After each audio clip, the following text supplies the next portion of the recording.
Welcome to the Salt and Sauce Show. I'm David Simmons, and this week we are continuing to delve into the cases of the UK's justice system gone wrong. This follows on from earlier Salt and Sauce episodes where I focused on the case of Luke Mitchell by speaking to Luke's power of attorney, Dr. Sandra Lean. Luke's case is covered on this latest episode, as are the cases of the Guildford 4, the Birmingham 6, Winston Silcott, and the Craigavon 2.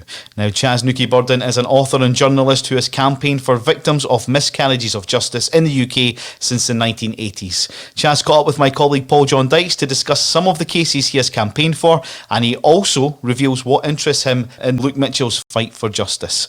Here's what they had to say.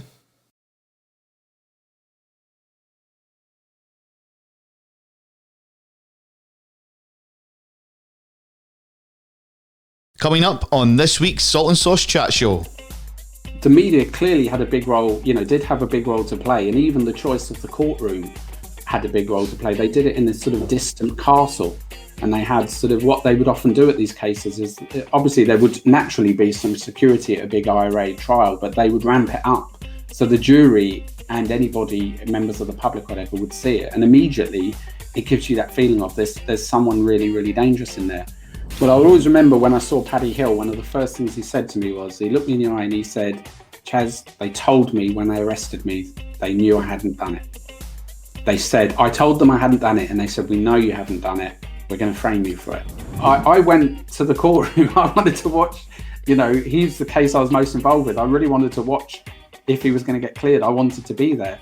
And I literally stepped out the court for 10 minutes to deal with something to do with my college.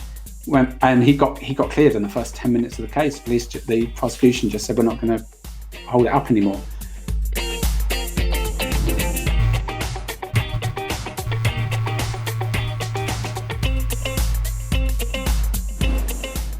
Welcome to a special edition of the Salt and Sauce Show. I'm Paul John Dykes, and today I'm delighted to be joined by Chaz Newkey-Burden, who is a journalist and an author of a multitude of books. Chaz, welcome to the show. How are you?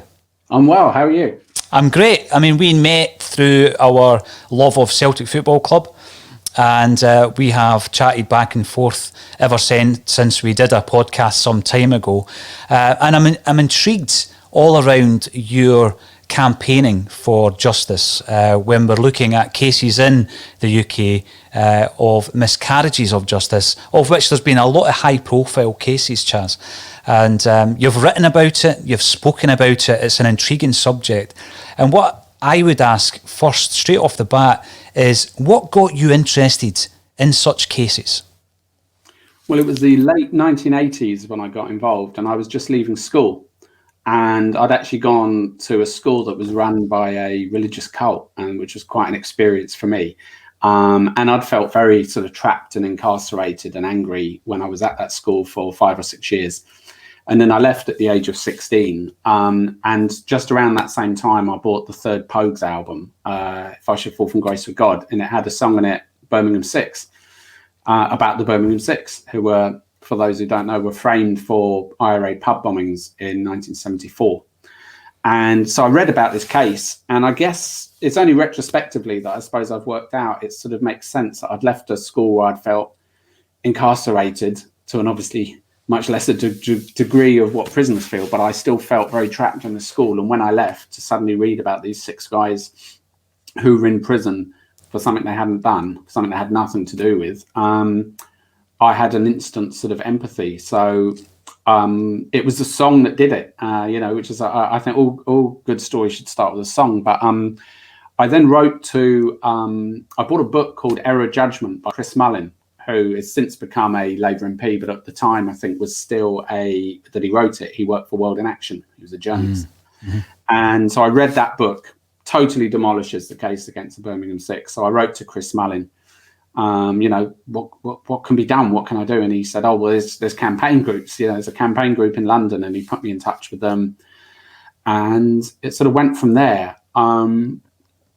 What I found most interesting was, in those early days, was dealing with MPs and dealing with law lords. You would sort of lobby them and try and get them interested, but also just speaking to general members of the public. And it was just that there was this sort of myth that you'd keep coming up against. So I'd sort of explain to them about the Birmingham 6 case and why they were innocent, which was such an easy sort of case to demolish, and it was so obvious that they were innocent by this stage because there was just more and more evidence showing that. But I'd hear from people, yeah, but you see, British justice is the best in the world, and I'd say, well, what do you mean? And they'd say, well, British justice is the best in the world, so it couldn't have happened. We don't make mistakes. And so what I'd do in the end was, I didn't really know how to answer this because it was just so inane and so sort of very British as well, very English particularly. But so I'd just say to them, well, in what way is it the best, legal system in the world? Tell me, for instance, in what ways you've discovered it's better than the Peruvian legal system. Talk to me about the legal system in Peru and tell me in what ways you've decided that British legal system is better. And of course, you just get a blank look. But what happened in time was it went from me, when I spoke in general to, I don't know, friends of mine or friends of my parents or teachers at school and then college, it would be people would look at me as if, I'd fallen in, as if with a really, really bad cause that was obviously sort of nonsense. But then suddenly it just built this momentum. That was the first time I'd ever been to a prison, the first time I visited any of them, even though that became a big part of my life. And I mean, a big part for me was I've never met anyone like Paddy Hill before. In the early days, the first days when I never met a man like him before. Just teeming with charisma, teeming with a lot of that went on in the early 70s. And Belfast, they were released in 1989 very suddenly. It was announced on a Tuesday. They came out on Thursday. He was just the most charismatic, momentary appeal hearing, but just lovely basically man, really, really funny. Stood up and said, we no longer see that I was, pretty overwhelmed and nervous. So after 15 years, took the mick out of me until I sort of calmed down. When Jerry Conlon, I'm sure really nice, just looked you straight in the eye, and when Jerry Conlon, one of the four, when he left. Again, I say I've never met anyone. I don't think I've met anyone. It was just one of the most amazing experiences in my life. I would have been 16 at the time, and suddenly he came out and he was punching the air. Incredible because not only were you full of the most righteous. They'd be convicted. I think they were convicted. One of the big things what they were in my memory from them sort of crimes, but obviously they hadn't done it. But in all the tables around us, there were also guys out who were convicted of crimes, who in most cases probably he was innocent and he was going to tell us all. And then sometimes he'd point up to right where I was standing with the press, and I'm keeping an eye on that incredible sort of 37 seconds. See the thing for me when you're looking into these cases is that anyone watching this particular program talking about miscarriages of justice, this was absolutely incredible because when I first got involved with these cases, I thought they'd probably never be released, and suddenly, bang! In 48 hours, it went from they're never going to be released to watching him literally walk free. And then I guess the other one was the first time I visited a prison, which was I visited Paddy Hill, who was one of the Birmingham Six. And I visited him in Gartree prison in Leicester around the same time. That was the first time I'd ever been to a prison, the first time I'd visited any of them, even though that became a big part of my life. And I'd never met anyone like Paddy Hill before. I mean, before we even get to the facts of the case, I've never met a man like him before, just teeming with charisma, teeming with Belfast humour and Belfast sass, if that's the right word. He was on fire. He was just the most charismatic, sort of fiery, but just lovely man. Really, really funny. Could see that I was, pretty overwhelmed and nervous. So he just, took the mick out of me until I sort of calmed down. And really nice, and just looked you straight in the eye, and talked about the case. And I say I've never met anyone. I don't think I've met anyone quite like him since. But he was a lovely man, and going into these prisons and visiting these guys was incredible because not only were you visiting people where they'd been convicted, the thing they were convicted of, these guys, what they were horrific sort of crimes, but obviously they hadn't done it. But in all the tables around us, there were also guys who were convicted of horrific crimes who in most cases probably had done what they'd done. I found that interesting. Sometimes he'd point to people and tell me what they'd done, and I'd be like, well, I'm keeping an eye on that table then. See, the thing for me when you're looking into these cases is that anyone watching this particular programme talking about miscarriages of justice, have a think about your life and think of a moment where, if you have been accused of something you didn't do, however minor it may be, Chaz. And I remember not that long ago, a couple of years back, being in London on a conference, a very corporate conference for the company that I worked with at that time, and being thrown out of a hotel room at 2 o'clock in the morning because I was accused of setting off the alarm, the smoke alarm. I've never smoked in my life, right? And getting woken up and thrown out, almost manhandled, not quite, onto the streets of Stratford at the back of 2 in the morning. And at 8 o'clock that morning, I had a conference to go to, and, you know, there's no point in getting to the conference suite within half an hour in a taxi because I would need to stand outside it all night. And there was a curfew, believe it or not, with the hotels around about that time where they wouldn't take you in unless it was pre-booked before midnight. So I had to walk around the streets of London feeling sorry for myself because I had been accused of something that I hadn't done. Now, you don't phone your gaffer who's in the same hotel at 2 in the morning because they'll think, oh, Paul's been up to no good, right? And you don't want to get in trouble because they guys pay your wages. So the following day, when everybody turns up and I've managed to try and freshen up in the toilet of the conference area, and I tell them the story, they go, oh yeah, there was a false alarm. They confirmed it this morning. So it's obviously come from my room. And that feeling, just for something so minor, Chaz, lives with me to this day because I knew within myself that I hadn't done that. And it was not even a crime. I was being accused of something I hadn't done.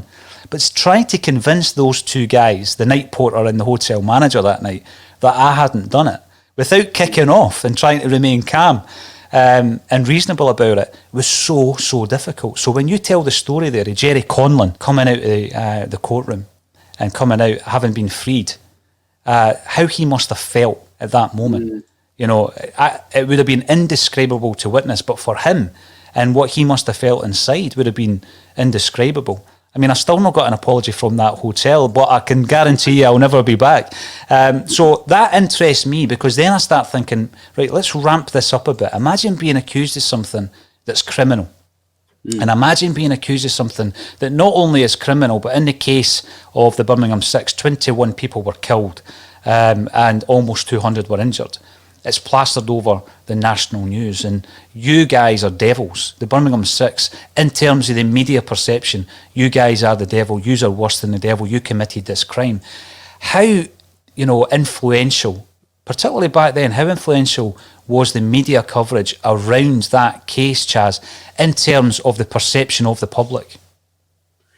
I think in that case, the media clearly had a big role, did have a big role to play, and even the choice of the courtroom had a big role to play. They did it in this sort of distant castle, and they had sort of what they would often do at these cases is obviously there would naturally be some security at a big IRA trial, but they would ramp it up so the jury and anybody, members of the public, whatever, would see it, and immediately it gives you that feeling of this. There's someone really, really dangerous in there.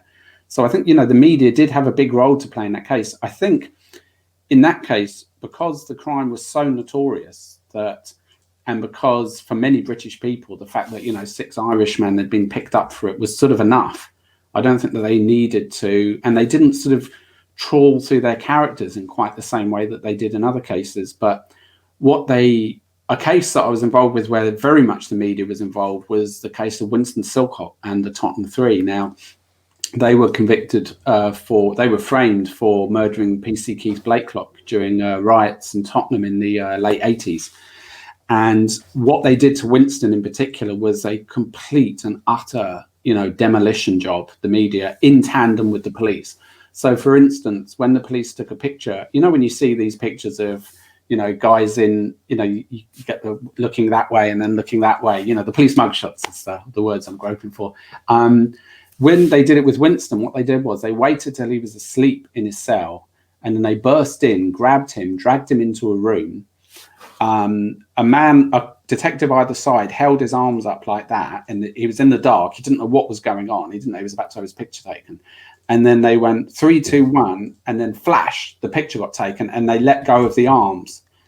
And Winston, naturally, as anyone would, if you're in a police station and you were suddenly dragged out of your sleep, dragged into a dark room, he looked like he was trying to attack he didn't look like he was trying to attack the photographer, but he looked dangerous and all of this. And they would do these things, and then they would immediately give the photograph to the media, and that would go on the front page, and it would be, this is the man accused of killing PC Keith Blakelock. And then I remember also a columnist in the Evening Standard, so not a particularly enlightened publication, but a mainstream newspaper in England. He said, the last time I saw anything resembling Winston Silcott, he was in a cage and eating bananas.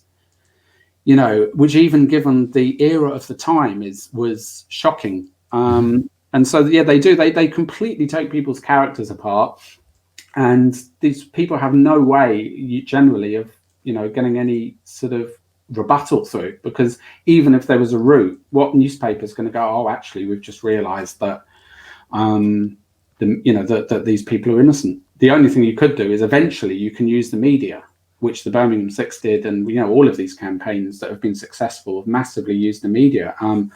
The Birmingham Six, particularly, that was World in Action, and that was Chris Mullin and a few other journalists who just very, very early on, before anybody, you know, when these people were vilified. I think they had on the front page of the Sun, they had a picture of Chris Mullin, loony MP backs bomb gang.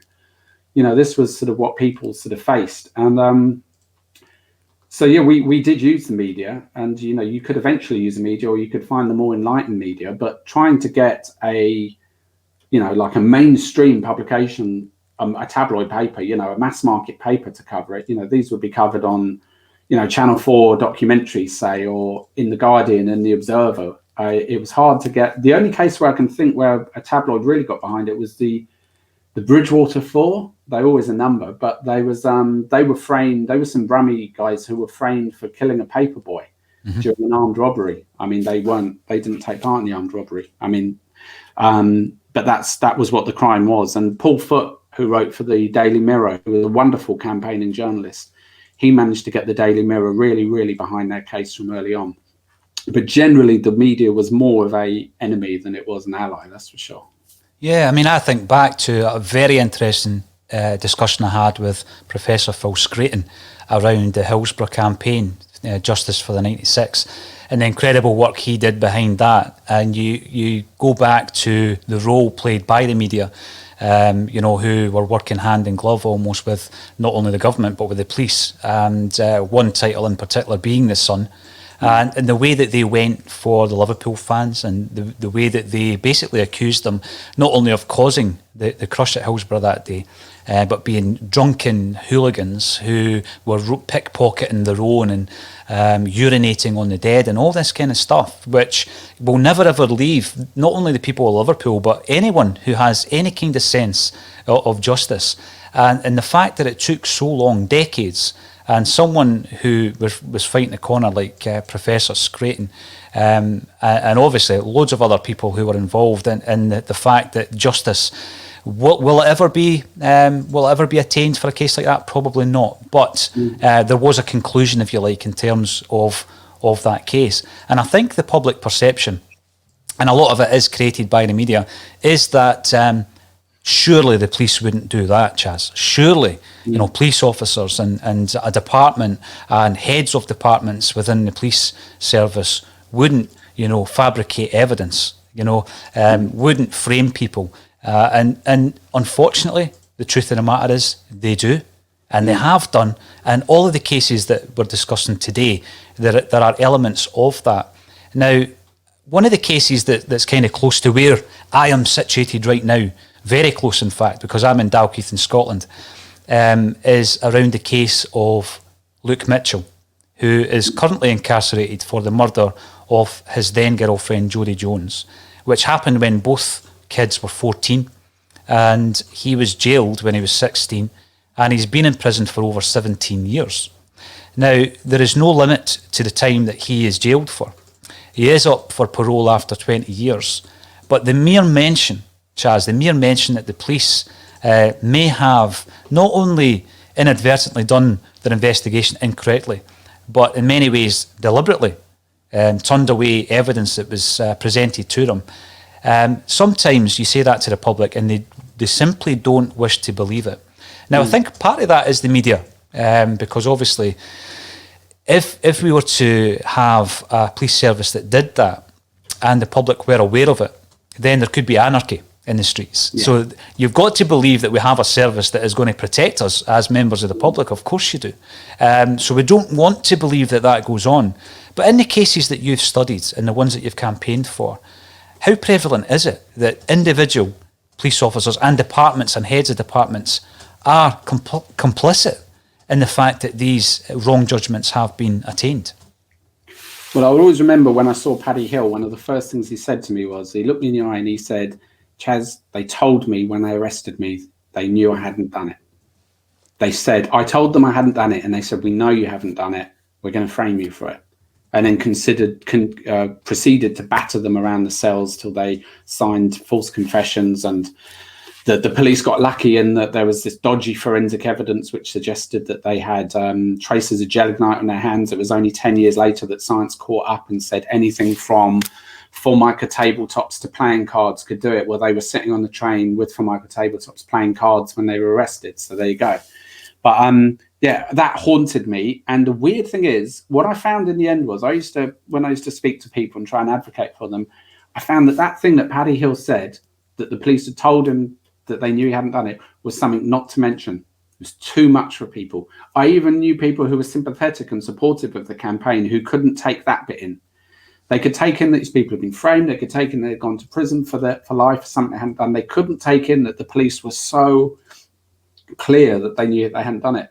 But the fact is, of course they knew they hadn't done it. Where did they arrest them? They arrested them an hour after an IRA pub bombing on the train and trying to get on the ferry to go back to Belfast. That is not what IRA people do. They do not say, oh, no one will think if they catch us. You know, so to the public, of course, this made them look guilty. But in reality, it showed to anyone with any streetwiseness or any knowledge of, you know, how these organisations worked, you would not be popping onto a train on a ferry to Belfast after doing an IRA pub bombing. I mean, you would be going to ground. Mm-hmm. So that was very difficult. And I know that there's a book I read. It was about, I can't remember whether it was, I think it was either the memoir of Paddy Armstrong, who's one of the Guildford Four. It might be a book, or it might be a book written about Jerry Conlon, who was also one of the Guildford Four. Whichever one it was, they met many, many years later after they were released, a Labour, I think it was an MP or a Lord, who'd managed to get access to some very secret papers to do with their case. And she indicated to them that in those papers, it was abundantly clear. It was made blatantly clear, explicitly clear that the police knew that, you know, that they hadn't done it. And again, it sort of makes sense because the Guildford Four, half of them were sort of, you know, stoners who sort of wandered around in hippie clothes, getting stoned, sometimes breaking into the odd house just to pinch a bit of money or something. They were not acting in the way that, whatever people think of the IRA, they were a very disciplined organisation. They would have taken one look at, met several members of the Guildford Four and wanted absolutely nothing to do with them.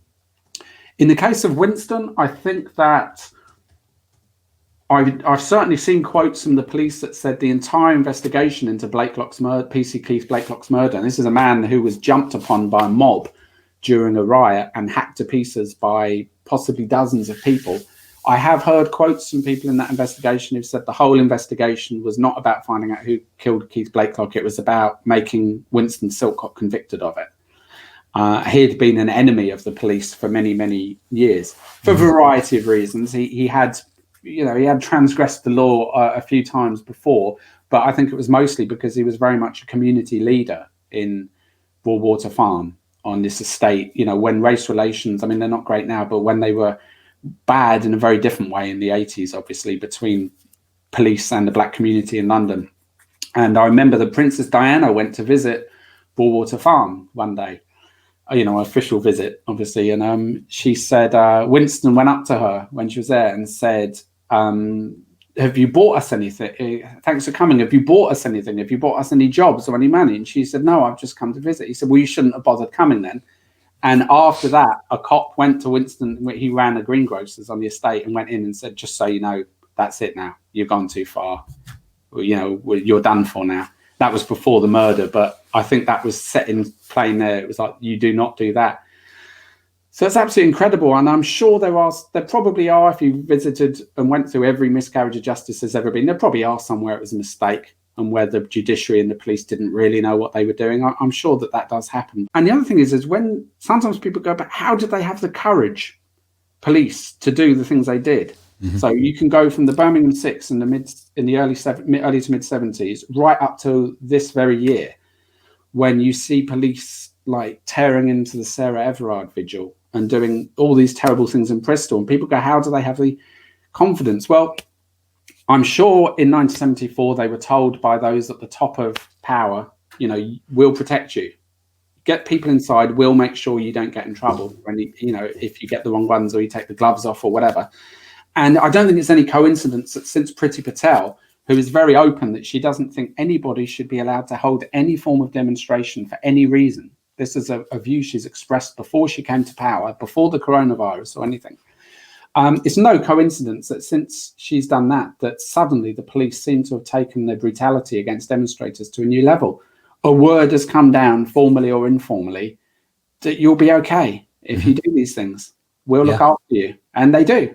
They conclude that nothing bad happened. They do these stupid brief investigations and say, we've concluded that the police did nothing wrong. You're right. It's almost as if they're given a kind of free rein to go ahead with that type of behaviour. Chaz, and then there's an even more worrying side to this. So, for example, I was accused of something very minor and I felt very hard done by. But if it was a criminal accusation and they got it wrong and I was sent away, you would hope that there was a system in place and there was a process in place, which of course there is, in terms of appealing. And obviously the truth, you would hope, you would believe, if it was such a great system that we have in this country, that the system would see through the lack of evidence or see through the fact that, people have absolutely stitched you up.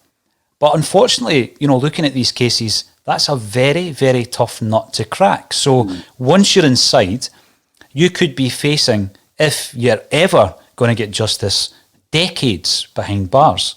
So in 1991, when the Birmingham Six were eventually freed, they had already had appeals knocked back. They'd already had appeals heard and refused. And then eventually, there's a breakthrough and justice is something that they are able to attain at that stage. How difficult is this system we have once you're in it to actually get an appeal and get that appeal heard, Chaz? It's very difficult. So the Birmingham Six were convicted in 1975. In 1981, there was a court hearing. It wasn't technically appeal, but it was a bit like an appeal that they put forward. And Lord Denning, who was then the Master of the Rolls in Britain, he actually said in his judgment, if this application is successful, it will mean the police lied. It will mean the judges allowed innocent people to go to prison. The next bit is his exact words. This is such an appalling vista that I'm sure all right-minded people would say this action must not go any further. Again, you can only admire the candor of the absolute swine. Do you know what I mean? It's like he was laying out, that's what it was. If they get cleared, that means this, and this, and that's so awful that we just must stop it. Now, 1987, they had their first full appeal, but it wasn't until their 91 appeal that they got cleared. So what changed during that time? Was the 91 evidence stronger? No, in my opinion, possibly. Both appeals brought forward compelling evidence of their innocence. I would say arguably the 1987 evidence of their innocence was more compelling. The difference was that the campaign had made it more embarrassing for them to keep them in than to let them out. And that is at the heart of all of these cases. If you want progress, you've got to make it more embarrassing for them to keep them in than to let them out, because they don't like to admit to mistakes, or in this case, possibly not a mistake as such, a deliberate mistake. They don't like to admit to it. So what happened in those 4 years was the case went truly global, and suddenly it became a household name. If you watch any episode of, I was watching an old episode of Have I Got News for You the other day on YouTube, and it's like, it was just mentioned. The Birmingham Six was just something that was mentioned a lot. And so it was too embarrassing for them to keep them in. So you do need to find new evidence. That's, to answer your question, that's like the heart, obviously, of getting the appeal. You have to come up with fresh evidence that the jury haven't heard to get a full appeal. And that's obviously difficult. But what you really need is you need to make it really, really, much more embarrassing to keep them in than to let them out. And then they will begrudgingly admit to they might not admit to their mistakes. They might sort of say, it's technically unsafe or whatever, but you will be cleared. I think that's so important for campaigners out there for any number of cases, and the one I've mentioned today is the case of Luke Mitchell, is that the campaign has to almost embarrass them into making a decision. But what I've also noticed is, although the media have been used to paint a picture during the period of investigation and conviction, it can also be used to enlighten the public as to the deficiencies in the case. And I find it interesting, you were talking about the ID picture, the mugshot, that when you look at the case of Luke Mitchell, the three main tenets of that case were built around the identification of Luke near to the scene of the crime a short time before death, his alibi, and there was the third tenet, which was he had guilty knowledge of the crime and the whereabouts of the body. But what is interesting when you start looking at these three tenets is they start crumbling, Chaz. When you actually start looking at some of the evidence, some of the statements that were given at the time, some of the ways the evidence was actually brought to the police's attention, and thereafter how it was presented at court. So, for example, the ID. So generally in Scotland, what would happen is you would have not so much the ID parade that we all remember in the film The Usual Suspects, where people are lined up physically, but initially you would have a sheet of images. So, for example, if I was a suspect, everybody on that sheet would need to look like me. They would need to have a similar build, colour of hair, style of hair, similar age, similar pallor, etc. And thereafter, there's a fairness to the person who at that time is the accused or the suspect. So in the case of Luke Mitchell's a young kid who at that time was very distinctive looking, in that he had a hairstyle very similar to Kurt Cobain's, although I don't think it was bleached, middle shed, behind the ears, kind of shoulder length. Young guy. And when the image sheet was shown to someone who had apparently seen someone at the end of the lane that led to the scene of the crime with a young female, only Luke had that style of hair. And only Luke was standing in front of a white background. Every other image on that sheet was standing in front of a black background. And it takes you back to that time when the Liverpool fan in Turkey, I think it was arrested for murder, wasn't he? And he was wearing a Liverpool strip in the lineup, and this was a physical lineup. Yeah. And the rest of the lineup aren't wearing Liverpool jerseys, and they're looking for a Liverpool fan who's done this. So straight away you're pointing the finger at that one individual. And that's what's happened on the image sheet. Then you look at how he knew where that body was. Well, he didn't, because the dog led him to the body. Oh, yeah. And three statements from family members of Jodie Jones and the boyfriend of her sister at that time said that the dog led Luke to a part of the wall. He's then found a break, he's jumped in, he's gone left. But the way that was led at court was that Luke went straight to the breaking wall, turned left, knowing where the body was. Straight away, it's guilty knowledge. Incredible when you start stripping it back. But what you said today about the actual campaigning and the use of media to show that actually this is not beyond reasonable doubt. There are doubts in this case, but you need to have what you said there, new evidence. Yeah. Evidence to present. And the big thing for me with that case also was the fact that there was DNA at the scene of several males at the scene of the crime, but no DNA from Luke Mitchell at the scene of the crime. And some of the information, for example, the used condom that was at the scene, they didn't know whose that was until 3 years later, by which time Luke Mitchell's in prison. Why was he there? Well, he suggests that he was there around about 8 o'clock that night. And in order for him to get to the position where the condom was found, he would need to have walked actually through the scene of the crime. And it's not a scene of crime that you would accidentally not notice. I mean, it was barbaric in its nature. It was a bloodbath. So that is a case that has been brought to light from a recent television documentary. There have been documentaries previously on BBC One. There was one recently on Channel 5. And there is a campaign, but at this moment in time, there is no legal strategy.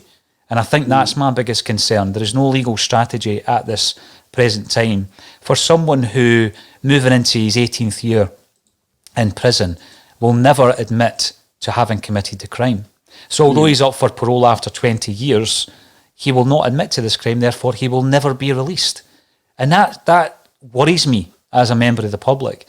So I remember the crime at the time, and the way that the media pursued this kid, and the way that they actually viewed him and painted a picture of him being Satan worshipping, knife carrying, weirdo from the area. And of course, he was the boyfriend of the sadly departed Jodie Jones.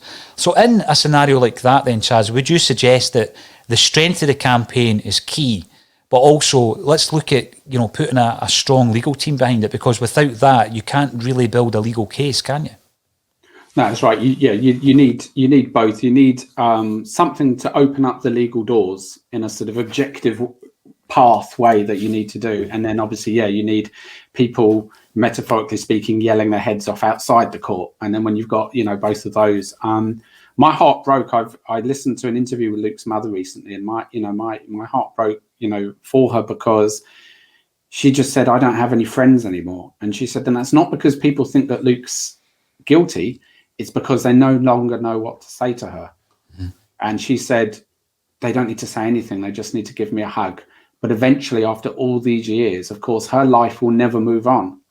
Her record will stay the same, and quite rightly so. She will never change her record. She'll never say, I'm looking forward to Christmas or whatever. Her record will be Luke and what she, how she wants to get him out.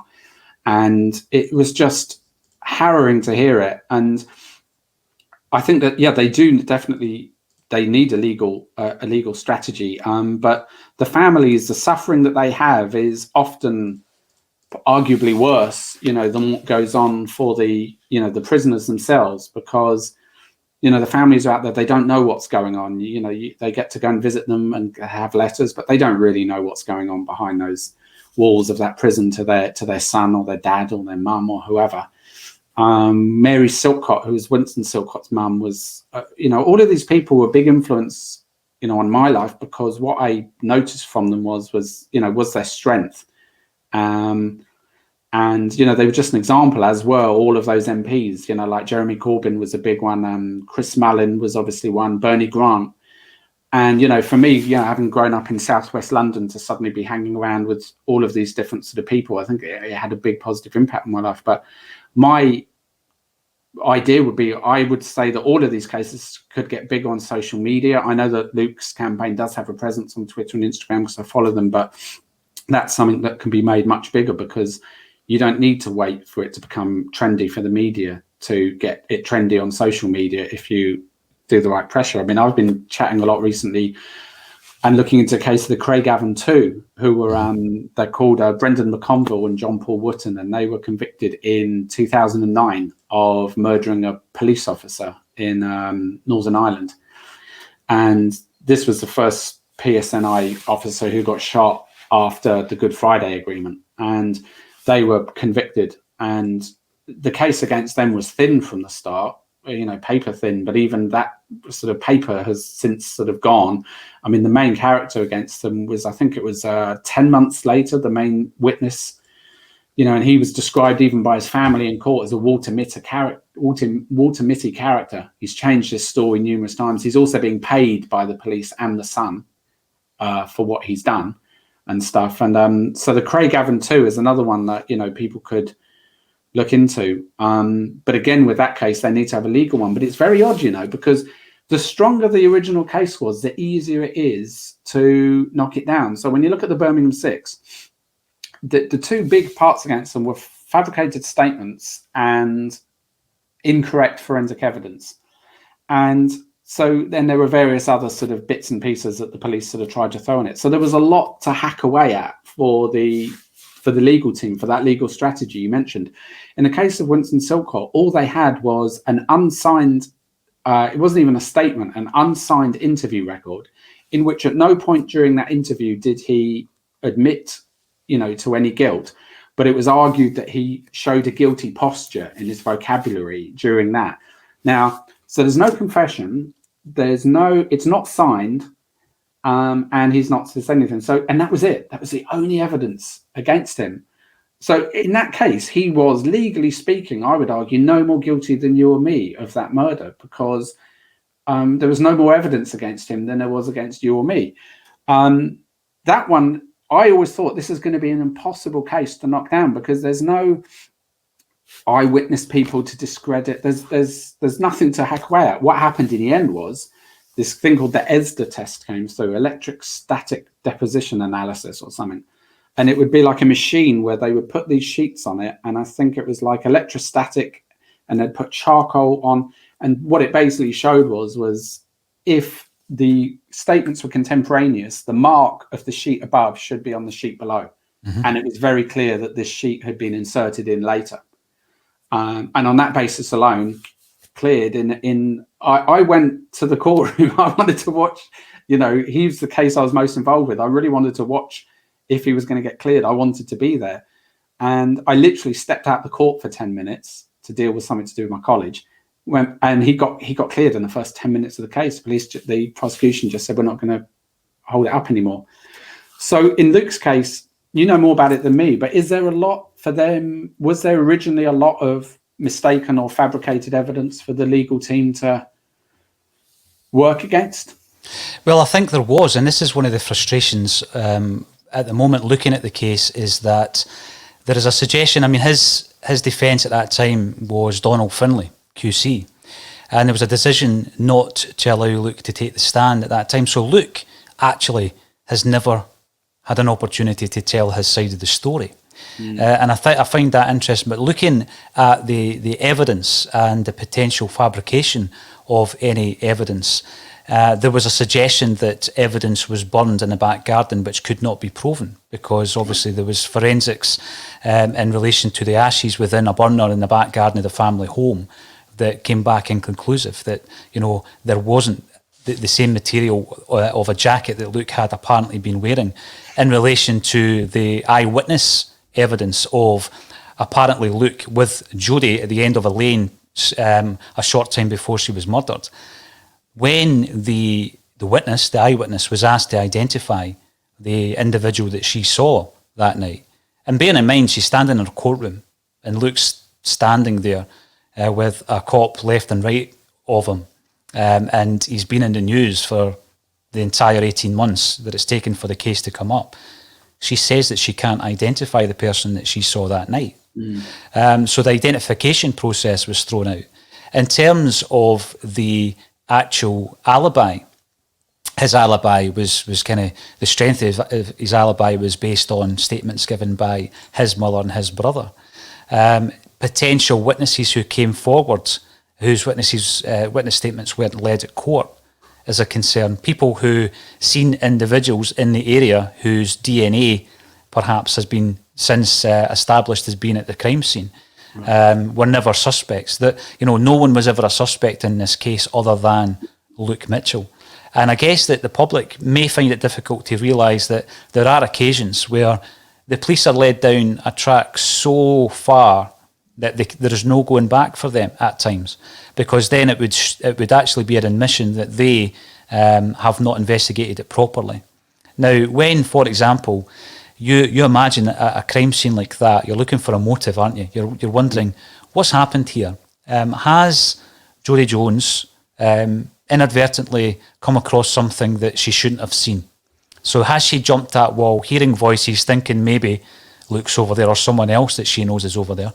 We do know that the moped of her cousin, her full cousin, was leaning against the wall at 5:15 that night, that fateful evening, which has been given as the time of death.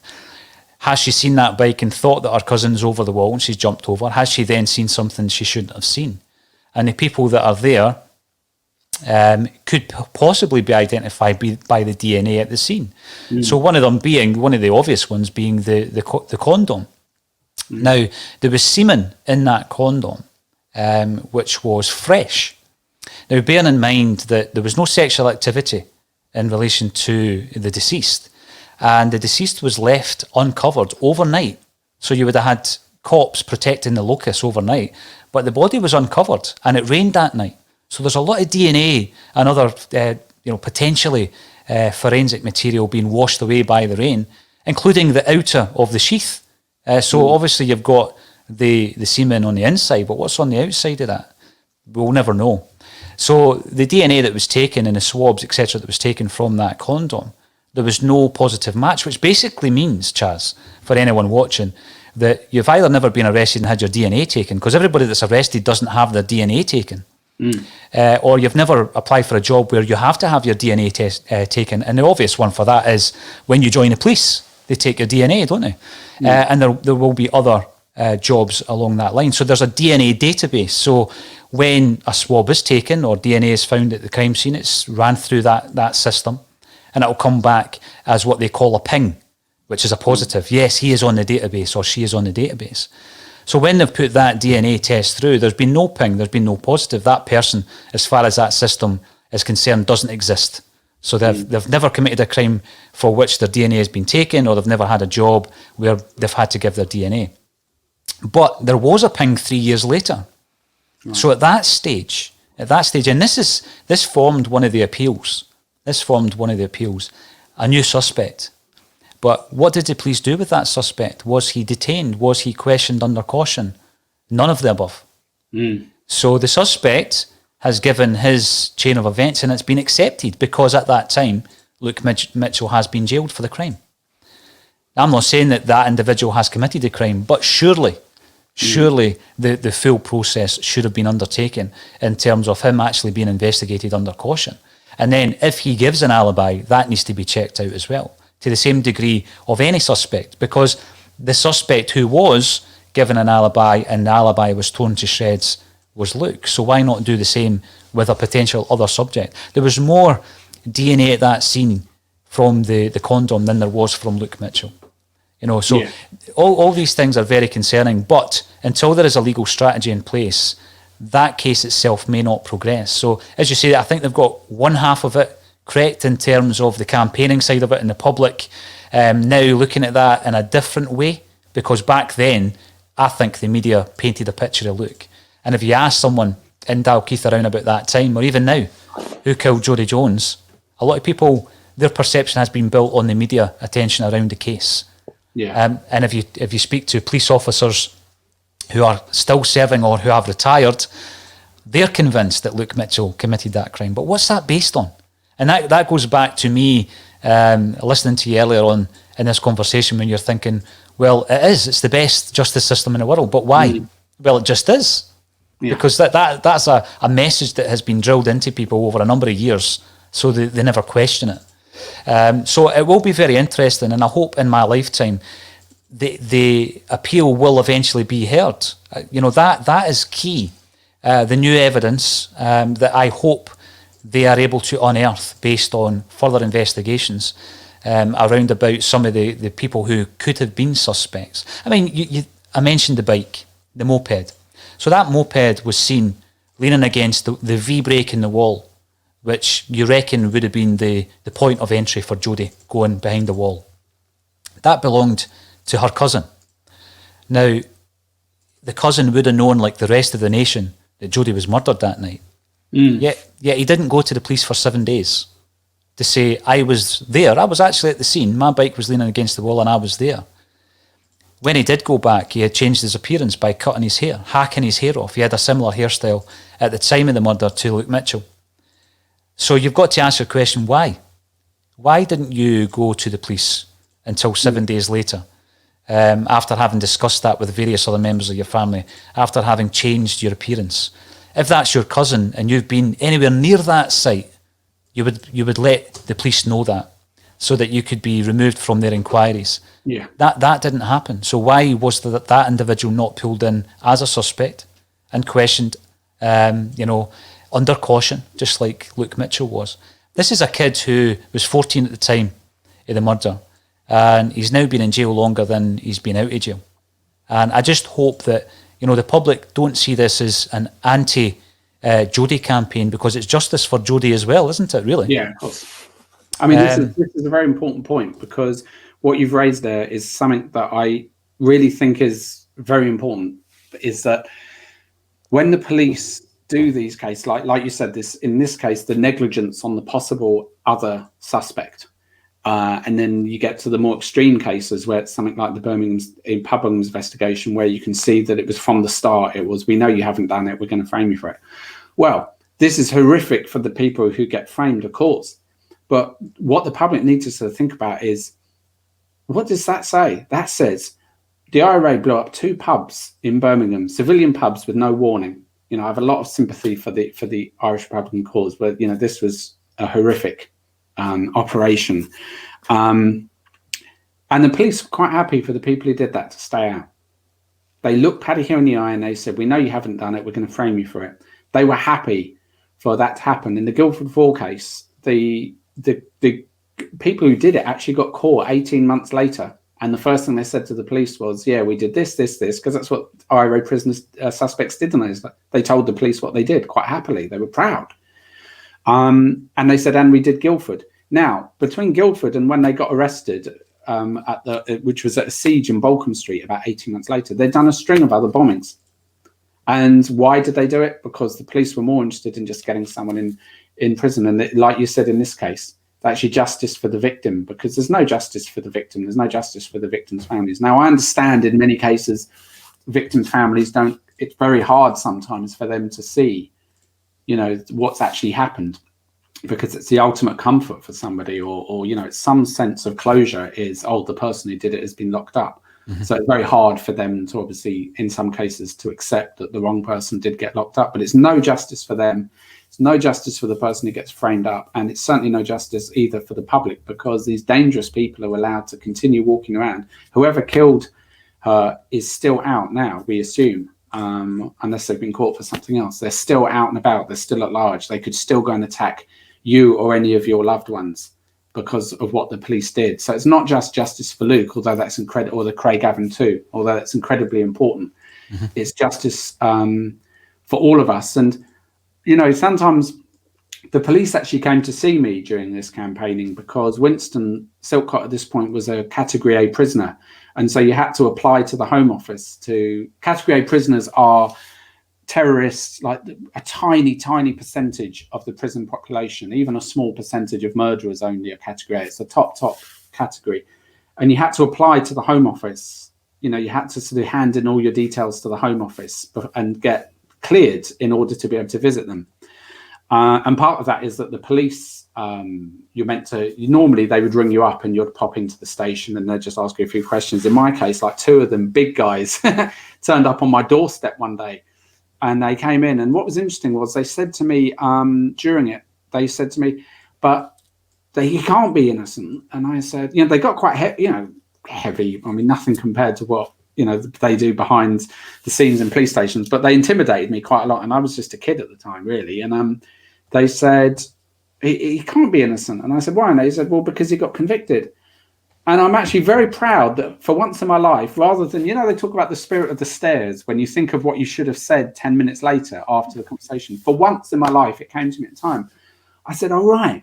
So are you saying to me that everybody who gets cleared at court is innocent?" And of course, they couldn't agree to that. So I said, "So what do you mean? You're saying the court cases verdicts are always correct only when it's guilty?" And they weren't too chuffed with me about that. I don't think they expected to be schooled by some little kid. But well, I wasn't a kid. I was like 17, 18. But that is at the heart of it. Mm-hmm. If somebody gets convicted, the police and large parts of society are like, "Well, of course they're guilty because they got convicted." But if Winston would have got acquitted at trial, I'm willing to say that the police would not have said, "Well, he must be innocent then." No, you're right. You're spot on. Now, Chaz, it's been an intriguing discussion, as it always is, and we'll do this again. And hopefully you'll come up and visit us once we're out the other end of this COVID. I think that there is light at the end of the tunnel. I hope there is. And we just also hope that there's light at the end of the tunnel for anyone campaigning for justice for loved ones, or even people who they've never met. You know, Chaz, because you've told your story about how you got involved in some of the campaigns, and hats off to you, absolutely hats off to you for your commitment to that as well. So it's been an absolute pleasure. So thank you for joining us again on the Salt and Sauce Show. Thank you for having me. And people, please look up Luke Mitchell and the Craigavon Two. You can search for them on social networks, or if you can't find the details, just tweet me at all that Chaz. For Luke Mitchell and for the Craigavon Two.